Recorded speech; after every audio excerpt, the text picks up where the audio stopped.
अस्सलाम वालेकुम, आप देख रहे हैं इनसाइड पाकिस्तान। मैं हूं मोहम्मद ज़फ़ीर। अपोजिशन की हुकूमत पर शदीद तनकीद।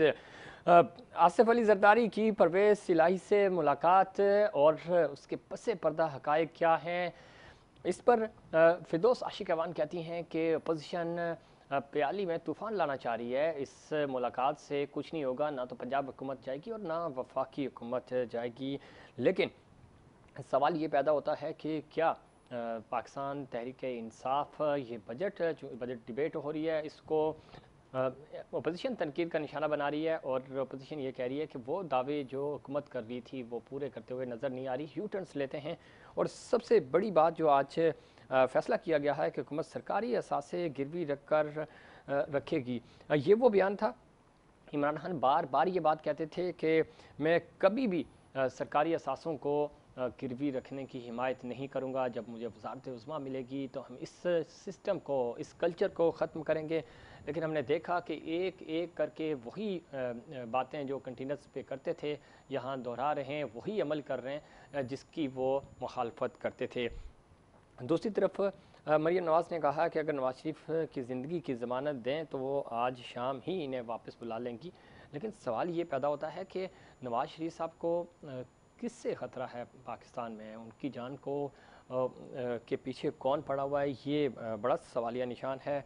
और पाकिस्तान पीपल्स पार्टी इस बात जो मुलाकात हुई है उसके वाले से वो कह रही हैं कि हम प्लान कर रहे हैं, लेकिन जो अपोजिशन है, हुकूमत है, वो ये कह रही है कि ये एक मुलाकात ही हो सकती है और आसिफ अली जरदारी साहब कोई प्लान नहीं कर सकते। और चूँकि करप्शन, पाकिस्तान पीपल्स पार्टी के ऊपर करप्शन के इल्ज़ामात हैं तो वो इनके पीछे छुपना चाह रही है, प्रेशर बिल्ड करना चाह रही है। ऐसा क्यों है? और अगर Pakistan People's Party pressure build कर रही है हुकूमत पर, तो हुकूमत प्रेशर में क्यों आ रही है? वो क्यों नहीं मुकदमात अदालत में लेके जाती है अगर ऐसा ही है? और MQ पाकिस्तान ने एक बार फिर सिंध हुकूमत के ख़िलाफ़ रैली निकालने का भी ऐलान किया है। MQ उसका जो ये रैलियों, जलसे जुलूसों और धमकियों का रोमांस है वो चलता रहता है। इस पे भी बात करेंगे कि MQ को अचानक क्या हुआ और क्यों वो पाकिस्तान पीपल्स पार्टी के ख़िलाफ़ रैली निकालेगी। इन तमाम इश्यूज़ पे बात करेंगे। सेनेटर ज्ञान चंद साहब ने हमें ज्वाइन किया है टेलीफोन लाइन पे। सीनियर सियासतदान हैं, पाकिस्तान पीपल्स पार्टी से आपका ताल्लुक़ है। बहुत शुक्रिया, आपने प्रोग्राम में वक्त दिया। किस तरह देखते हैं? सबसे पहले तो आसिफ अली जरदारी साहब की जो मुलाकात है परवेज़ इलाही साहब से, इस मुलाकात पे एक नई बहस छिड़ गई है। कहा यह जा रहा है शायद कोई ब्लॉग बन रहा है या कोई पंजाब में अपसेट होने जा रहा है कोई इस तरह की इतलात सेनेटर साहब?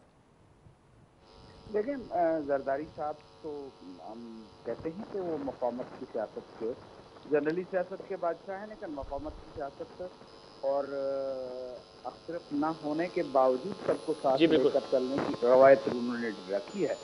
तो हम समझते हैं कि डेमोक्रेसी और डायलॉग जो हैं एक ही चीज़ का नाम है। ठीक। तो ये पॉलिटिशियंस के बीच में डायलॉग होते रहने चाहिए। परवेज़ इलाही से भी पुराने उनके मरासिम हैं, गवर्नमेंट में साथ रहे हैं, तो उनसे मुलाकात होना, एक-दूसरे की खैरातियत पूछना, फिर पॉलिटिकल सिचुएशन पे डायलॉग करना, ये एक रूटीन का मामला है।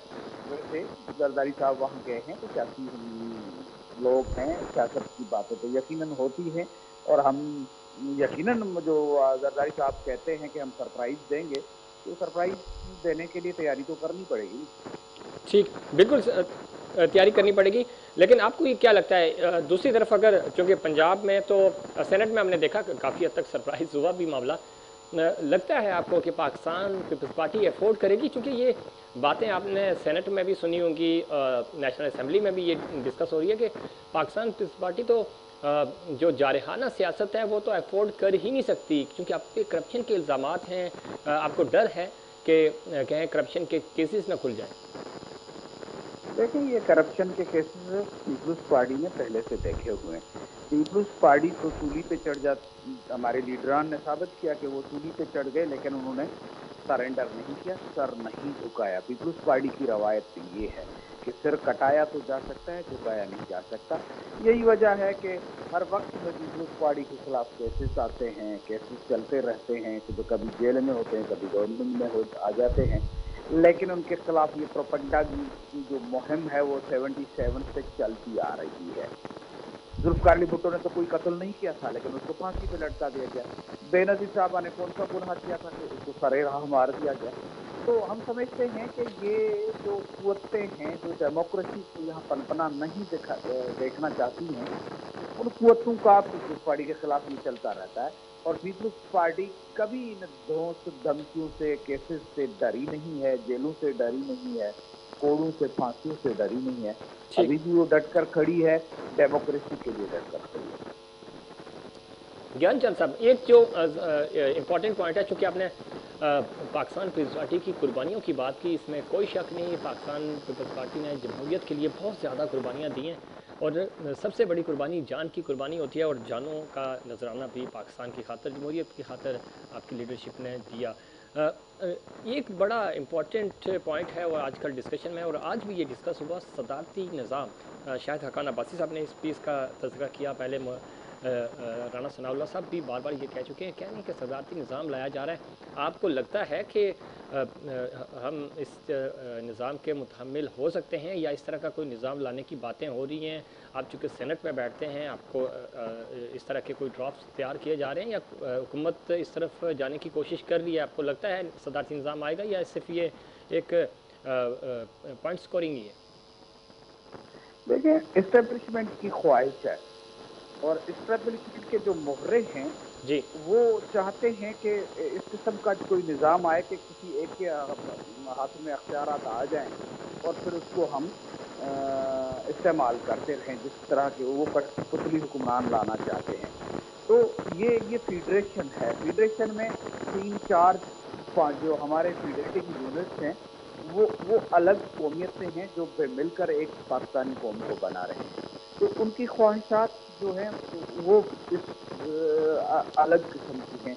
वो अफोर्ड नहीं कर सकते इस किस्म का सदारती निज़ाम। ये जो सेनेट और जो बाइकैमरल जिसको हम निज़ाम कहते हैं, ये senate, lower house, upper house की भी इस मुल्क के जोग्राफी से, इस मुल्क के हालात से मिलता जुलता है, जो इसमें चल सकता है, जो फंक्शनल हो सकता है। किसी की ख्वाहिश तो हो सकती है, लेकिन इस मुल्क में वो वर्केबल नहीं है। इसलिए मैं समझता हूँ कि ये हो नहीं सकता, लेकिन कुछ लोगों की ख्वाहिश ज़रूर हो सकती है, जिस तरह से उनकी मार्शला की ख्वाहिश होती है, किसी आमर की ख्वाहिश होती है। जिस तरह से हमारे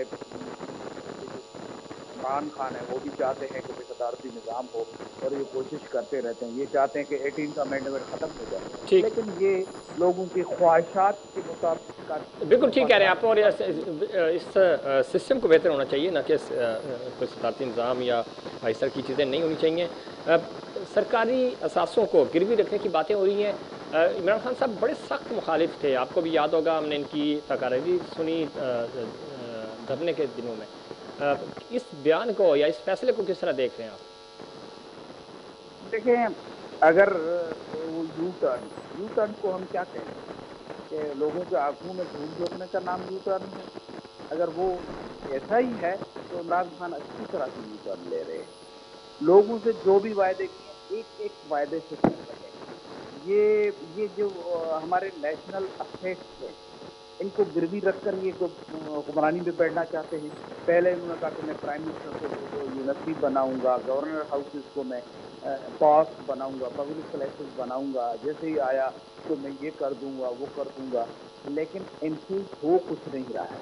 इसलिए ये हमारे असासे नहीं बेच सकते हैं। तो बात आई स्टील मिल को हम प्राइवेटाइज कर रहे हैं, हम CIA कराची का जो हवाई अड्डा है उसको किसी के पास गिरवी रख रहे हैं।